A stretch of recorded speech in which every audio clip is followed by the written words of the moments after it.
Start. Alright. Good morning to all. আমার নাম সায়নলা। আমি মনেখালী কনভেনশনারি কলেজের স্টুডেন্ট এবং আমি ম্যাথ ডিপার্টমেন্টের স্টুডেন্ট এবং আমার কোর্সের আগে ইউজ করব আইডিয়া নিয়ে ইউজ করব। নমস্কার, আমি মহিলা দাস, শরৎ সেকেন্ডারি কলেজের জুলজি ডিপার্টমেন্টের তৃতীয় স্টুডেন্ট। নমস্কার, আমি ঐন্দ্রিলা চক্রবর্তী, আমি শরৎ সেকেন্ডারি কলেজের জুলজি ডিপার্টমেন্টের তৃতীয় স্টুডেন্ট। নমস্কার, আমি অনিশ ব্যানার্জি, শরৎ সেকেন্ডারি কলেজের হিস্ট্রি ডিপার্টমেন্টের তৃতীয় স্টুডেন্ট।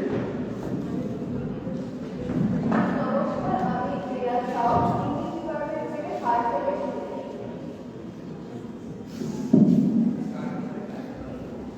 ফার্স্ট টাইম বলতে আমরা এই সার্ভেটা কন্ডাক্ট করেছিল, আমরা এই সার্ভেটা করেছি, আমরা কোশ্চেনার মেথোডোলজি দিয়ে করেছি সার্ভেটা এবং আমি কোশ্চেন নাম্বার 1 থেকে কোশ্চেন নাম্বার 2 পর্যন্ত ফার্স্ট এক্সপ্লেন করব, দেন আমার বইটা এসে তারপরে কোশ্চেনগুলো এক্সপ্লেন করব। তো ফার্স্ট কোশ্চেন যেটা ওই ভবিষ্যতে তুমি কিভাবে জীবিকা নির্বাহ করতে চাও, তো আমরা 50 স্টুডেন্টের উপর সার্ভেটা করছি, সেখানে আমরা দেখতে পাচ্ছি south east format secretary prefer করেছে, মানে এখানে ম্যাক্সিমাম স্টুডেন্ট মোর দেন 50% স্টুডেন্ট আমাদের সরকারি সেক্রেটারি প্রেফার করেছে। যেমন আমরা জানি যে সরকারি চাকরিতে আমরা জব সিকিউরিটি পাই বা বিভিন্ন পার্টস পাই, যেটা এবং আমাদের একটা স্ট্যাটাসও সমাজে পাই, যেটা আমাদের লাইফে স্কেল আপ করতে সাহায্য করে। কিন্তু আমরা এটাও দেখতে পাচ্ছি যে প্রাইভেট জব অ্যান্ড বিজনেস এটাকে সম করেও সেটা সরকারি চাকরি সেটা প্রায় সমান হয়ে যাচ্ছে। তো আমরা দেখতে পাচ্ছি যে স্টুডেন্টরা সরকারি চাকরিটাকে প্রেফার করে আস্তে আস্তে স্টুডেন্টদের মধ্যে প্রাইভেট জব এবং বিজনেসের ব্যাপারে আমরা একটা বিজনেস সম্পর্কে ধারণা, প্রাইভেট জব সম্পর্কে ধারণাটাও বাড়ছে।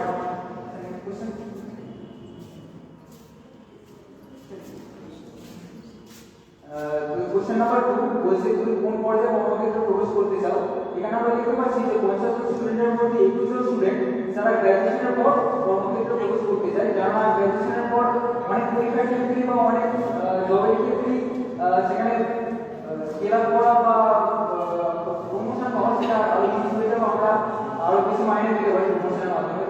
সেই জন্য স্টুডেন্টরা গ্র্যাজুয়েশনের পর কর্মক্ষেত্রে প্রবেশ করাটাকে বেশি প্রেফার করছে। কোশ্চেন নাম্বার 3 দেখতে পাচ্ছি আপনার স্থানীয় এলাকায় উপলব্ধ চাকরি বা কাজের সুযোগ সম্পর্কে প্রধানকারী কোনো নির্ভরযোগ্য উৎস আছে।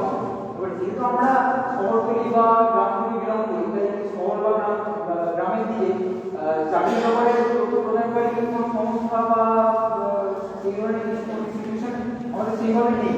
তাই এটা খুব স্বাভাবিক যে এখানে নাটাই বেশি পাওয়া যাবে, না উত্তরটাই বেশি স্টুডেন্টের কাছে পাওয়া যাবে। আমরা এটা দেখতে পাচ্ছি মোটা সম্ভব 80 সামথিং পাওয়া যাচ্ছে এবং 20 পাওয়া যাচ্ছে। তো আমরা দেখতে পাচ্ছি যে আমাদের গ্রামে এবং শহরগুলিতে চাকরি সম্পর্ক প্রদান করে সেরকম কোনো সমস্যা নেই। ফোর্থ কোশ্চেনটা হচ্ছে স্টুডেন্টদের পছন্দের সেক্টর অফ ইকোনমি। এখানে আমরা দেখতে পাচ্ছি 40% স্টুডেন্ট সিলেক্ট করেছে ফুড ইন্ডাস্ট্রি, তারপর রিক্সা অ্যান্ড ওয়েলফেয়ার সেক্টর হচ্ছে 10%, healthcare sector 9%, general jewellery sector 8%, power sector 6%, and others 49% এরকম আছে। তো আমরা এটা দেখতে পাচ্ছি আদার্স বাদে এবার আমরা এখানে যেগুলো মোস্ট প্রেফার্ড সেগুলো আমরা পার্টিকুলার নাম দিয়ে দেখতে পাচ্ছি যেগুলো most preferred sector of economy. তো স্টুডেন্টরা ফুড ইন্ডাস্ট্রি চাইলে মোস্ট প্রেফার্ড সব থেকে বেশি প্রেফার করে অন্যান্য সেক্টর অফ ইকোনমি। তো আমরা এখানে কোশ্চেন নাম্বার 5 আর 6 থেকে এই ধরনের মানে আমরা কোশ্চেন নাম্বার 5 এর একটা কোশ্চেন নাম্বার 4 এর আনসারের উপরেই মোস্টলি ডিপেন্ডেন্ট, কারণ ওখানে স্টুডেন্টরা যে ধরনের সেক্টর অফ ইকোনমি চয়েস করে সেই ধরনের টিচার যারা ওখানে কোশ্চেন নাম্বার 5 এর রেসপন্স করে। এটা হচ্ছে কোশ্চেন নাম্বার 2।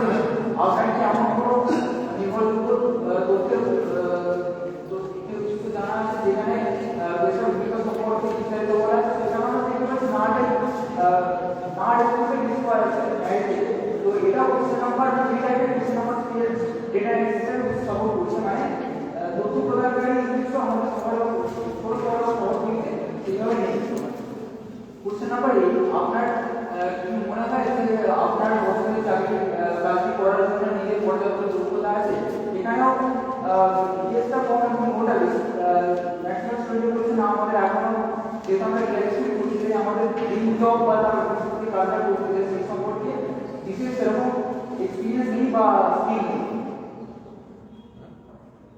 কোশ্চেন নাম্বার 9 বলছে কর্মক্ষেত্রে প্রদর্শনটা আপনার জ্ঞান এবং দক্ষতা কিভাবে বৃদ্ধি করার প্রস্তাব করছে।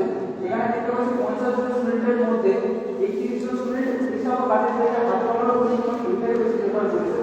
এটা বোঝাচ্ছে যে তারা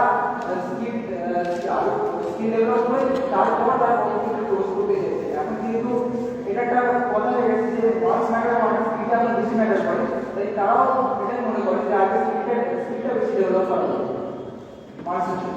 কোশ্চেন নাম্বার 10 শিক্ষার্থীদের কর্মক্ষেত্রে প্রশিক্ষণের জন্য কোনো সরকারি উদ্যোগ কি আপনার জানা আছে?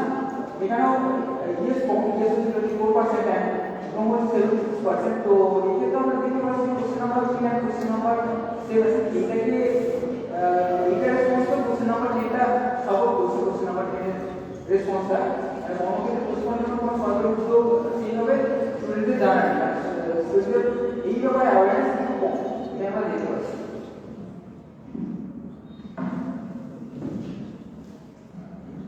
আমরা টোটাল 50 জন স্টুডেন্টের উপর সার্ভে করেছি এবং কোশ্চেন নাম্বার 11 এ আমরা দেখতে পাচ্ছি বেশিরভাগ স্টুডেন্টই জানে না অপশন উত্তরটি দিয়েছেন এবং কিছু স্টুডেন্ট 1 লাখ আপ এই অপশনকে চুজ করেছে। অর্থাৎ সুতরাং এখান থেকে আমরা বুঝতে পারছি তাদের দক্ষতা বা স্কিল অর্জনের জন্য একটি বেশ বিশাল অ্যামাউন্টের টাকা প্রয়োজন বলে তারা মনে করেন, যেটা মধ্যবিত্ত স্টুডেন্টদের পক্ষে ব্যয় করা সম্ভব নয়। এবং পাশাপাশি যে সরকারি প্রশিক্ষণগুলি জানা আছে যেখানে স্বল্প মূল্যে ছাত্রছাত্রীদের প্রশিক্ষণ দেওয়া হয় সেগুলো সম্পর্কে স্টুডেন্টরা অবগত নয়। এবং এই ইন্টারনেটের যুগে বেশিরভাগ স্টুডেন্টই মোবাইল ইউজ করে, কিন্তু মোবাইলটাকে তারা এই সমস্ত সোর্সের দিকে কাজে লাগাচ্ছে না যার সম্বন্ধে তারা এই ধরনের ধারণাগুলো পেতে পারে। সুতরাং বেশিরভাগ স্টুডেন্ট কমিউনিটির মধ্যে এই বিষয়ে তারা অবগত নয়। কোশ্চেন নাম্বার 12 আমরা দেখতে পাচ্ছি বেশিরভাগ স্টুডেন্টই অভিভাবক আর ব্যাংক ঋণ এই দুটো অপশন সিলেক্ট করেছে। অর্থাৎ তারা মনে করেন যে তাদের দক্ষতা অর্জনের যে তহবিল বা ফান্ড সেটা তাদের অভিভাবক এবং ব্যাংক ঋণ এই দুটি থেকে পাওয়া যেতে পারে।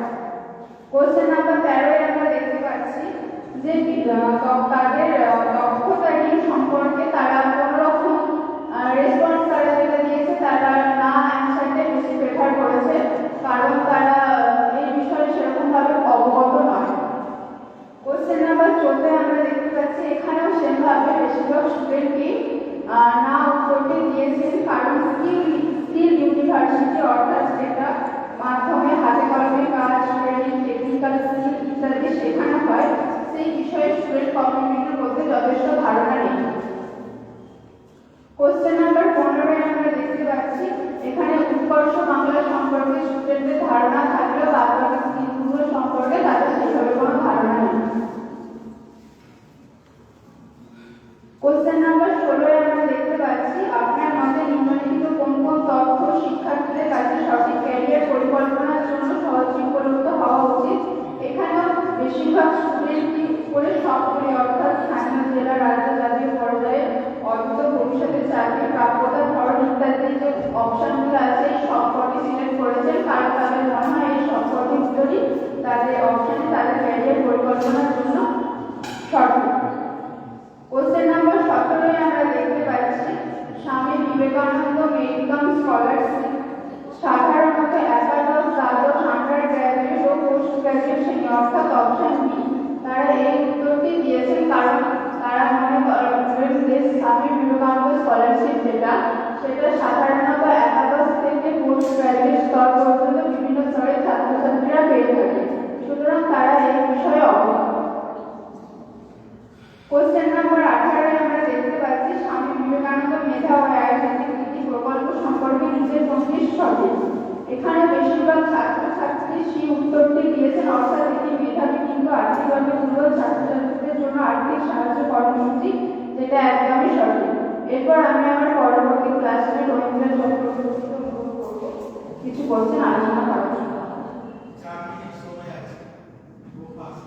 4 মিনিট।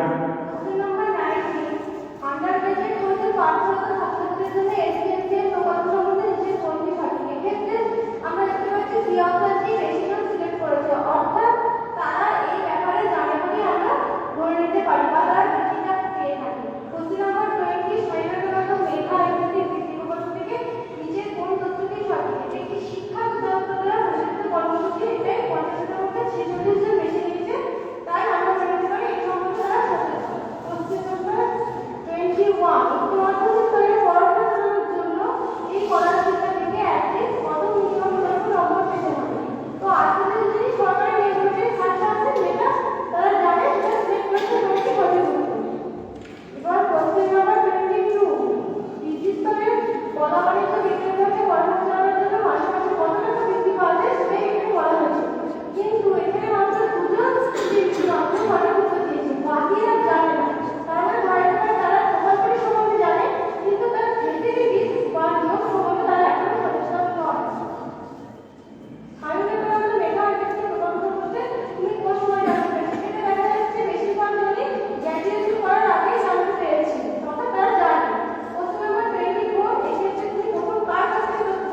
অধিবাসী হতে হবে। এখানে 68% স্টুডেন্ট 10 বছর সিলেক্ট করেছে, 10 বছরই পশ্চিমবঙ্গের অধিবাসী হওয়া সরকারি ছিল।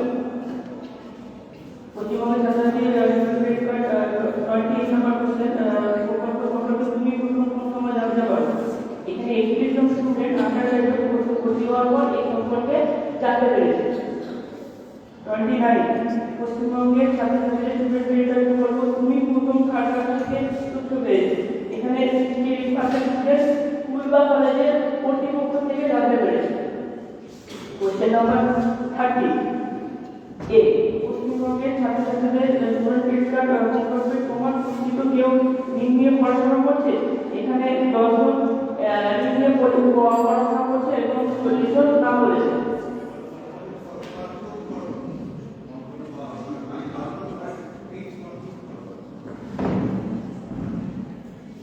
এখানে আমরা 50 জন সার্ভে করে দেখতে পাচ্ছি যে কনফিউশন আছে এর সরকারি চাকরির পাশাপাশি প্রাইভেট জব এবং বিজনেসকেও একটা বিশেষ গুরুত্বপূর্ণ দেওয়া হয়েছে, কিন্তু আমাদের এখনো স্থানীয় এলাকায় সেই ধরনের কোনো তথ্য দেওয়ার এরকম কোনো পারফেক্টলি কোনো জায়গা নেই বা তথ্য সঠিকভাবে ছাত্রছাত্রী বা শিক্ষার্থীদের কাছে পৌঁছায় না এখনো অবধি। তার উপর আমরা সচেতনতার স্কিম সম্বন্ধে যে সচেতনতা আছে তার মধ্যেও অবগতার অনেক কম খামতি দেখা যাচ্ছে। তার উপরেও সোশ্যাল মিডিয়া বা শিক্ষা প্রতিষ্ঠানের মাধ্যমে বা সেমিস্টারের মাধ্যমে যে নির্দেশগুলো দেওয়া হয় তার মধ্যে অনেক খামতি আছে, যেটা তথ্য যেন যে তথ্যগুলো সরকার দেওয়া হচ্ছে সেই তথ্যগুলো যেন সবকিছু ঠিকভাবে আমাদের শিক্ষার্থীদের কাছে যেন পৌঁছায়, এটাই এই সার্ভের মাধ্যমে বলে যাচ্ছে। ধন্যবাদ। Thank you. সেক্রেটারি পদে ধন্যবাদ থাকি। যেটা হচ্ছে টাইম ম্যানেজমেন্ট কিন্তু ঠিকঠাক হলো না, বাট সার্ভে করতে সুন্দর করে তৈরি করা হয়েছে। আমার মতো সার্ভে থেকে দুটো জিনিস আমার চোখে পড়লো, আমি জানি না এটা নিয়ে আপনারা ভাবনা চিন্তা করেছেন কেন। শরৎ সেন্টিনারি কলেজ একটি গ্রামের দিকে কলেজ, সেখানে দেখা যাচ্ছে সার্ভে রিপোর্টে ফুড ইন্ডাস্ট্রিতে স্টুডেন্টদের উৎসাহ বেশি। এর কোনো কারণ সার্ভের সঙ্গে খোঁজা হয়েছে, কারণ গ্রামের দিকে হলে একদম বেশি ইন্ডাস্ট্রিতে উৎসাহ থাকার কথা ছিল। ফুড ইন্ডাস্ট্রিতে 4 নম্বর কি 5 নম্বর সাইডে দেখলাম, দেখা যাচ্ছে ফুড ইন্ডাস্ট্রি ম্যাক্সিমাম ছাত্রছাত্রী চয়েস করেছে। এর কারণ খোঁজা হয়েছে কিনা জানি না, যদি কারণ আপনাদের জানা থাকে অবশ্যই জানাবেন। সেটা আপনারাই বলছেন যে গভর্নমেন্ট কি বা কি চাকরির সুযোগ আছে, কোথায় ট্রেনিং হয়, এ সম্পর্কে ছাত্রদের কোনো ধারণা নেই। আপনারা দেখতে আবার এটাও বলছে প্রত্যেকে মোবাইল ইউজ করে, কেন ধারণা নেই। তাহলে এখান থেকে একটা প্রশ্ন ওঠে যে কেন ধারণা নেই, এটা জানার চেষ্টা করলে ভালো। মোবাইল আছে, স্মার্টফোন আছে, সবই দেখা যাচ্ছে, অথচ ধারণা নেই। এটার কি কারণ এইরকম যে মোবাইল আসক্তিটা অন্যদিকে রিল বা এসবের ক্ষেত্রে? আমি জানি না, সেটা যদি সার্ভে করতে আসে বললে ভালো হয়। তারপর হচ্ছে এখানেও তাই কোনো স্ট্যাটিস্টিক্যাল নেই, যার ফলে এটা হলো কতটা সিগনিফিকেন্ট সেই প্রশ্ন থেকে যাচ্ছে। আমার তরফ থেকেই বলতে পারেন স্যার, আপনি লাস্টে যেটা বললেন যেটা হচ্ছে central tendency mode, medium mode, এইগুলো আমি আছি এইসব জিনিসগুলো আমি আছি ম্যাথ স্টুডেন্ট। এখানে যেহেতু এবিসিডি মানে অ্যালফাবেটিক্যাল ডেটা আছে, নিউমেরিক্যাল ডেটা নেই, তাই অ্যালফাবেটিক্যাল ডেটার উপর কি হবে সেন্ট্রাল টেন্ডেন্সি বা স্ট্যাটিস্টিক্যাল মেথড ইউজ করতে হবে সেটা আমার জানা নেই। এক্ষেত্রে যদি সংখ্যার তথ্য থাকতো সেক্ষেত্রে আমি এই ধরনের টুলসগুলো ইউজ করতে পারতাম। তো সেটা হলে এখানে central tendency medium mode use করা যায়, কিন্তু যেখানে অ্যালফাবেটিক্যাল ডেটা এখানে ইউজ করা যায় না, সেটা আমি এগিয়ে চাই। হ্যাঁ, সেন্ট্রাল টেন্ডেন্সি কি মেথড আমরা বলি মিড মিডিয়ান মোড, তাই তো? মোড মানে কি? আমরা এখনো সবচেয়ে বেশি যেটা আমার এবিসির মধ্যে সবচেয়ে বেশি যেটা সেটাই মোডাল টেন্ডেন্সি, তাহলে এটা সেন্ট্রাল টেন্ডেন্সি মেথড হলো তো? তাহলে নিউমেরিক্যাল ডেটা না হলে মেথড করা গেল মধ্যে গিয়ে পড়ে যাচ্ছে, কিন্তু আর ডিসপারশন ডিসপারশনের মেজার কি? রেঞ্জ একটা মেজার। তো রেঞ্জ মানে আমি বলতে পারি সরকারি চাকরি, বেসরকারি চাকরি, ব্যবসা, অর্থাৎ ABCD, এটাই আমার টোটাল রেঞ্জ। রেঞ্জটাও একটা ডিসপারশনের মেজার। তাহলে সেন্টার টেন্ডেন্সি আবার কিছু কিছু ক্ষেত্রে তো আমরা দেখতে পাচ্ছি যে নিউমেরিক্যাল ভ্যালুও আছে একটা দুটো ক্ষেত্রে, সেক্ষেত্রে অ্যাটেন্ড করা যায়। তোমরা করেছো জানি, মানে যে বাচ্চা বানিয়েছো তুমি যেখানে হ্যাঁ মাকে উত্তর আছে সেখানে তো মোডাল টেন্ডেন্সি বটে, হ্যাঁ থেকে 1 2 তো করাই যায়, অথবা 0 1 তো করাই যায়। তো ওটাকে কনভার্ট করে না করলেও হয়তো বলতে পারে নাটাই মোডাল টেন্ডেন্সি। এরকম ভাবে সেন্ট্রাল টেন্ডেন্সি কিন্তু মাপা যায়। বলে গেল? হ্যাঁ স্যার, আর সেকেন্ড একটা জিনিস আমি বলতে চাই, সেটা হচ্ছে যে সরকারি স্কিমগুলোর প্রতি যে অ্যাওয়ারনেস, সেটা আমাদের যেটা আমরা চালু করতে পারি, সেটা হচ্ছে স্টুডেন্টের মধ্যে এই ব্যাপারে অ্যাওয়ারনেস কম, কিন্তু আমাদের কলেজে কিন্তু আমি প্রতিদিন প্রচুর স্টুডেন্ট ক্রেডিট কার্ড সার্ভিস সব স্কিমগুলোর ব্যাপারে সেমিনার হয়। তো সরকার প্রচেষ্টা করছে, আমাদের কলেজে বিভিন্ন প্রচেষ্টা করে এই সম্পর্কে স্টুডেন্টের মধ্যে অ্যাওয়ারনেসটা বাড়ানো, এবং আমরা দেখতে পাচ্ছি আস্তে আস্তে সেটাও বাড়ছে। এখন অ্যাওয়ারনেস কম, কিন্তু আমরা আমাদের ভবিষ্যতে অ্যাওয়ারনেসটা বাড়বে।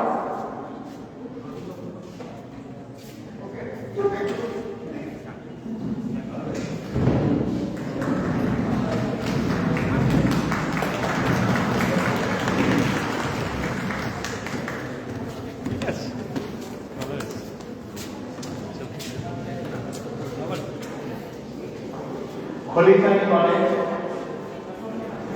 টাইম সম্পর্কে সচেতন হবে, তাহলে খুব ভালো হয়। Time management